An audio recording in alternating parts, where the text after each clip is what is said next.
lórí ọ̀rọ̀ kàlẹ́ndà tí a ń sọ̀rọ̀ nípa àti mímú oṣù kalẹ̀ ìmọ̀ tó ń bẹ lábẹ́ rẹ̀, torí a máa ṣe ní episode by episode ni. Kàlẹ́ndà ó jẹ́ nǹkan tí ó lè lé mú mi ní, ó lè lé kún ní mẹ́rin wípé Ọlọ́run ọba ní darí ayé, ó sì lè padà wá lè fi bẹ̀rẹ̀ Ọlọ́run ọba sí gbogbo ọkàn ẹni tó bá lọ pé kò sí Ọlọ́run, bí Al-Qur'ani sọ̀rọ̀ lọ. Bí Al-Qur'ani bá kí sí ọ̀rọ̀ Ọlọ́run, Al-Qur'ani ṣe ń discuss àwọn nǹkan tó já sí wípé sáyẹ́nsì náà fi ìrìnlẹ̀ lẹ́yìn ìgbà tí Al-Qur'ani ti sọ̀rọ̀ lórí ẹ̀ láti bí kàbí over 1400 years ago, lákòókò gbà tí ó ti satellite, lákòókò gbà tí ó ti sí àwọn irinṣẹ́ ìgbàlódé títójú ọ̀run táfi mọ̀ wípé distance ti ń bẹ láàrin ayé sí òrùn rẹ̀, distance ti ń bẹ láàrin òṣùpá sáyé rẹ̀, distance ti ń bẹ láàrin òṣùpá sí òrùn rẹ̀, táfi wá ń rí ọjọ́, táfi wá ń rí ọ̀sẹ̀, táfi wá ń rí oṣù, táwa fi wá ń rí ọdún tàbí tó ń ṣe bẹ́ẹ̀. Àti pé a ti mọ ọjọ́, a ti mọ̀ wípé bí ayé ṣe ń yí lára oòrùn tí ń rotate rẹ̀, dàwárọ́nù al-ardi hawla nafsiha, òun ló ń bí ọ̀sán àtòru àti mọ́. Tí wáyé ti wá dé ọ̀sán àtòru yẹn àti wá mọ́jọ́, kí ni wọ́n ń bí áwà? Nígbà wo ni ọ̀sán bẹ̀rẹ̀, nígbà wo lòru ń bẹ̀rẹ̀, táwọn lè sọ tàbí tó mọ̀. Tábà wá wò pé kí ló ń bí áwà, tábà wá tábà padà mọ̀, kí ni wọ́n ń bí minutes, kí ló bí seconds, níbo ni seconds ti pinlẹ̀. Ló já sí pé ìmọ̀ Al-Qur'ani bí yàn bá sálàyé fún àwọn tí ò ní gbàgbọ́, ó yẹ kó sì lè kí wọ́n rí pé wallahi Al-Qur'ani yìí òun gangan ni ọ̀rọ̀ Ọlọ́run. Ó wá lè padà wá lé àwọn tí ó tó wá jẹ́ mùmínì, ó lè lé wọn kún ní ìmánì. Torí pé Ọlọ́run bá sọ nínú Al-Qur'an, Ọlọ́run ní la-shamsu yanbaghi laha an tudrika al-qamara wa la-laylu sabiqu an-nahari wa kullun fi falakin yasbahun. Ọlọ́run ní la-shamsu yanbaghi laha, kò possible ni fún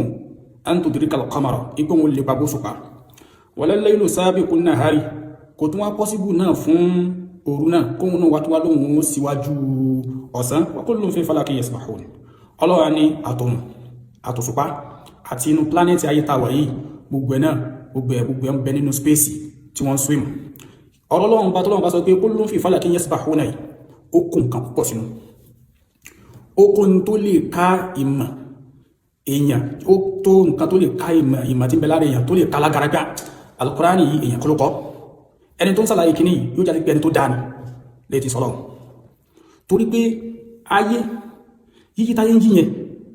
òun ló ń bí ọjọ́. Báyé bá fi lè dúró, tọ́lọ́bà dáyà wáyé dúró, wallahi ẹ̀yà yóò sì pààyẹ. Torí bá ti mú ayé dúró, à ní rí táìmù. Torí pé yíyí tí yíyẹ láfin rí ọ̀sán, láfin rí òru. Lọ́lọ́run fún wọn sọ fún wa pé wa kullun fi falakin yasbahun. Tó bá rí bẹ́ẹ̀, níbo láyé wà nínú falak tí fi wọ́n ń sèmù táwọ̀ ẹ̀dọ́ wọn forí gbára wa? Níbo wá ní òrùn wà nínú spéèsì tí òrùn náà wá lọ símù lọ bá, àbí tí òrùn lọ símù lọ báyé, àbí káyé lọ símù lọ bọ́ òrùn tí gbogbo fi jóná? Torí pé tàbáníká yọ ayé tí ń bẹ nínú òrùn, a máa yọ ayé 1.3 million. Bóòlù Ọlọ́run ṣe wá rí bí ṣe tó fi já sí wípé gbogbo wọn ni wọ́n ń símù nínú fálàkì tọ́lọ́run bá sọ yìí tí wọn ò sì lọ kó wọnú ara wọn. A já sí pé Ọlọ́run bá fi ayé síbì kan, Ọlọ́run náà fi òrùn síbì kan, ó sì fi òṣùpá síbì kan. Gbogbo ẹni wọ́n rìn, òṣùpá a máa rìn, oòrùn a máa rìn, ayé náà máa rìn, gbogbo ẹ̀sì lẹ́rìn Al-Qur'an. Àwọn sáyẹ́nsì náà ti fi rìn rẹ̀. Distance ti ń bẹ láàrin ayé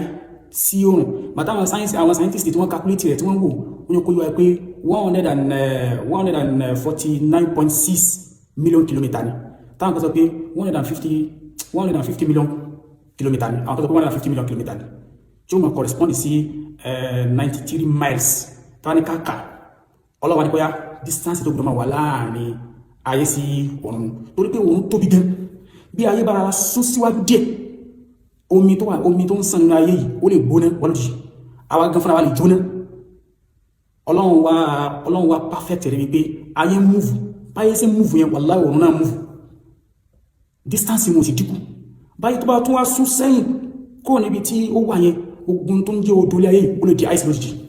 àwa gan òtútù lè máa mú wa. So tàbá rí bẹ́ẹ̀, Ọlọ́run wá fi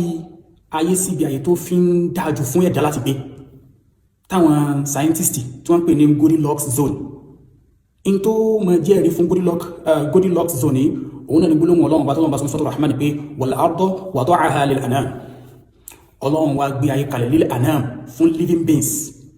Torí pé ayé nìkan kọ́ ni planet, Mars náà ń bẹ planet ni, Jupiter náà ń bẹ planet ni àtàwọn yòókù náà planet ni wọn ó lè jásí pé tá bá dé inú ayé òun ló dáa jù fún ìmọ̀sẹ̀mí so wal arda wada'aha lil anam in táyà yìí túnú ọ̀rọ̀ ayé nù tá bá kó níbi ayé káwá bọ́ sí bí oòrùn torí pé n tó bí gbogbo lẹ́yìn náà ọ̀rọ̀ kàlẹ́ndà ayé oòrùn òṣùpá olóńgbé kàlẹ́ndà Ọlọ́run wá sọ pé wash-shamsu tajri li mustaqarrin laha dhalika taqdirul azizil alim wal qamara qaddarnahu manazila hatta 'ada kal-urjunil qadim Ọlọ́run ní sẹ́rí before ká tó ká ọ̀rọ̀ Ọlọ́run jáde àwọn scientists ti jókòó yọ pé oòrùn gẹ́gẹ́ fúnra rẹ̀ ó máa ń yí oòrùn gẹ́gẹ́ ó ń múfù bí oòrùn ṣe ń múfù ayé náà ń múfù tẹ̀lé oòrùn bóòrùn bá ń lọ báyìí ayé náà ń tẹ̀lé báyé bá wá ń tẹ̀lé distance ti ń bẹ láàrin ẹ̀sọ́ ọmọkùnrin dínkù Ọlọ́run ló mọ̀ tí wọ́n ṣe ń swim ìṣẹ́ náà lọ pẹ̀lú pẹ̀lẹ́pẹ̀lẹ́ Ọlọ́run wá fẹ́ sọ fún wa pé wash-shamsu tajri li mustaqarrin laha dhalika taqdirul azizil alim òun gẹ́gẹ́ náà fúnra rẹ̀ òun náà máa ń fò ní máa ń swim li mustaqarrin laha kí ni mustaqarru laha kí láwọn scientists sọ lórí ẹ̀ ìtumọ̀ ní pé òun náà máa ń yí nínú àwọn ìràwọ̀ tí wọ́n ń pè ní Milky Way galaxy òun náà máa yí inú ẹ̀ yóò máa ń yí fún seconds ni wọ́n fi ń yí ó ti ní bí ayé bóun sí máa yí láàárọ̀ rùn tábàkà pé every 4 minutes àbí every kìnnìkan minutes àmọ́ bóun bá wọ́n yí lára àwọn nùjúmù tóun náà wà nínú wọn yóò máa yí fún seconds ni tó bá fẹ́ ayé fún seconds tàbá ka kìlómítà àti fi ń yí a rí pé 220 kìlómítà per seconds ni òun wà máa yí lọ bẹ́ẹ̀ yóò wá complete orbit tiẹ̀ náà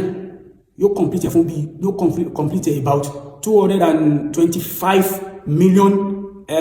years if you complete 225 million years yóò fi complete orbit yẹ bí ayé bá yí oòrùn bí ayé bá fẹ́ yípo oòrùn báyé bá fẹ́ yípo oòrùn a rí pé 355 days òun ni àmọ́ bí oòrùn gẹ́gẹ́ fúnra rẹ̀ mustaqarrun ló ń sàlàyé pé wash-shamsu tajri li mustaqarrin laha òun náà wà máa yípo àwọn òṣùpá tí wọ́n ráúndì rẹ̀ torí Ọlọ́run náà fi àwọn òṣùpá dé oòrùn torí bí àwọn òṣùpá wọn bá yíyẹ lára oòrùn mọ̀ mórí bọ̀ wá sí ayé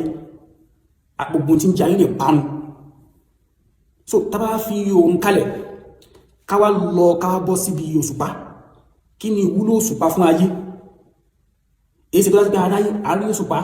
àrí oòrùn tó náà wọ́n wa kullun fi falakin yasbahun tó náà sọ pé la shamsu yanbaghi laha an tudrika al-qamara wala al-laylu sabiqun nahari wa kullun fi falakin yasbahun wá sọ̀rọ̀ nípa òṣùpá tó náà sọ pé wash-shamsu tajri li mustaqarrin laha àti ma mustaqarru ayé àti ma mustaqarru oòrùn àti bó ṣe ń yí ó ń yí lára Milky Way galaxy àwọn ìràwọ̀ kan ní tó sọ̀rọ̀ á di oòrùn náà a máa yí lára wọn sẹ́ńtàrẹ̀ lòun ti máa yí yóò máa yí díẹ̀díẹ̀ yóò máa yí about 220 kilometer per seconds ló ń fi yí tí ó fi wá complete orbit rẹ̀ ní 225 million years so tó bá rí bẹ́ẹ̀ tó lọ́wọ́ bá tó pé tajri li mustaqarrin laha dhalika taqdirul azizil alim Ọlọ́run bá ṣe ń ṣe Ọlọ́run bá ló pé gbogbo rẹ̀ bẹ́ẹ̀ Ọlọ́run ló nà fọ́mọ̀ rẹ̀ bẹ́ẹ̀ Ọlọ́run fún létò Ọlọ́run wá sọ pé wal qamara qaddarnahu manazila àìsàlàyé manazil níbi episode tó lọ pé Ọlọ́run wá qaddara wal qamara qaddarnahu manazila hatta 'ada kal-urjunil qadim nínú àwọn qaddarna tọ́lọ́wọ́ bá gbà lérò pẹ̀lú fífi oòrùn àbí fífi òṣùpá sára ayé òun náà ni wípé Ọlọ́run ni pé kí òṣùpá kó máa yí ká ayé torí wípé ayé ń yí po oòrùn Ọlọ́run ni kó òṣùpá náà máa yípo rẹ̀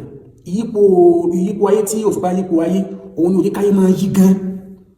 láyé fún ara mú díẹ̀díẹ̀ tó pé òṣùpá bá fi kó lára ayé níbi bí ṣe ń yí lára rẹ̀ ayé náà ó lè lọ sí kíni yóò lè lọ kọlu oòrùn Ọlọ́run wá ní kí al-istiqraru stability kó lè dé bá ayé Ọlọ́run wá ní pé kó mọ̀ sí kíni kí òṣùpá máa yí lára rẹ̀ lára iṣẹ́ tí ń ṣe nù iṣẹ́ àkọ́kọ́ nù iṣẹ́ lẹ́kẹ̀ẹ́ tí òṣùpá ń ṣe òun náà ní bí omi ṣe ń sàn tó bí bóòlù mo ṣe lè gbómi kalẹ̀ kó mi máa sàn bóòlù mi ṣe lè máa sàn gravity kí wọ́n pè ní gravity òun ni okùn kan tá a lè fojú wa rí báyìí tí yẹn kí ní sí kí n sokùn mọ́ ìyẹn tó wà lọ́ọ̀kan yẹn kí wọ́n á fà ẹbí kí ni yóò púlẹ̀ bó ṣe púlù rẹ̀ ní gravity okùn kan ní tá a lè fojú rí òun ló ń bí odò ṣe ń runú ayé odò lọ wájú yóò tó padà agbára tí ń bẹ fún òṣùpá lọ́lọ́run fi ń fà òṣùpá ní ń fà láti mọ̀ pé kò ń ṣe istiqraru nìkan ni òṣùpá fẹ́ ṣe fún ayé bí òṣùpá ṣe ń fa odò tó dò ń lọ síwájú tó ń sàn òun náà wà nù nǹkan tó òṣùpá fẹ́ ṣe tó pé akẹ́kọ̀ọ́ gbogbo lọ́wọ́ ṣe gbogbo sí múfù lẹ́ẹ̀kan á sì rí time á sì rí sẹ́yìn wá ṣe lára nǹkan tí òṣùpá tó wá ṣe fún ayé òun náà ni ọjọ́ tá sọ fún ayé pé òṣùpá rà máa yí díẹ̀díẹ̀ lára ayé tó bá yí so a rí oṣù tó kí òṣùpá àkọ́kọ́ yọ tó bá sọ pé ọlọ́sùpá náà pé yasalunaka anil ahilla ń bẹ̀rẹ̀ ní crescents o làwọn new moons kí ló fi ń pè ní new moons tó kí tó bá kọ́kọ́ yóò yọ ní gẹ́gẹ́ banana ní new tó bá yánú àdí half ní tẹ̀rẹ̀bíẹ̀ yóò di half tó bá padà áyá yóò padà wá di full moon so tó bá rí bẹ́ẹ̀ àwọn tó ń takò wípé kò sọ́lọ́run talent tó wá ṣàlàyé ta fi wá mọ̀ ogun kìíní tani ọlọ́run tó bá jásí pé ọlọ́run ló bá wá ṣàlàyé rẹ̀ ọ̀nà wo ọlọ́run bá gbà láti fi ṣàlàyé rẹ̀ onínà Al-Qur'an tó bá jásí pé abáwá rí kìíní ìgbóyé gbígbá kìíní mọ̀ létò tó tọ́ ká mọ̀ pé ọlọ́run ọba àwọn ló fún létò so torí pé gbogbo ń ta ṣàlàyé yìí ó ta yọ tí ìmọ̀ ẹ̀dá lè mọ̀ tó fi wá kọ kalẹ̀ tàbí sọpá Al-Qur'an yà nẹ́bí ló kọ́ ẹ̀yẹ ká ronú sí léwu náà lọ́nà sọ Al-Qur'an pé wash-shamsu tajri li mustaqarrin laha dhalika taqdirul azizil alim wal qamara qaddarnahu manazila hatta 'ada kal-urjunil qadim so bí ọ̀rọ̀ kàlẹ́ndà sí ní a padà sí bí ayata ti wá ọ̀nà ni pé la shamsu yanbaghi laha bí ọlọ́wọ́ bá ṣe báyìí la shamsu yanbaghi laha an tudrikal qamara kò possible fún oòrùn kó wá lọ́wọ́ lépa bá òṣùpá wala laylu sabiqun nahar kò tún wá possible náà fún òru náà kó náà sọ pé ó ṣe kí ni òun tún síwájú ọ̀sán wa kullu fi falakin yasbahun náà òun lè tí wọ́n sàlàyé yẹn aya mẹ́tàlá explain by aya kọ́kọ́ ó ní pé wash-shamsu tajri li mustaqarrin laha dhalika taqdirul azizil alim wal qamara qaddarnahu manazila hatta 'ada kal-urjunil qadim la shamsu yanbaghi laha an tudrika al-qamara wala al-laylu sabiqun nahari wa kullun fi falakin yasbahun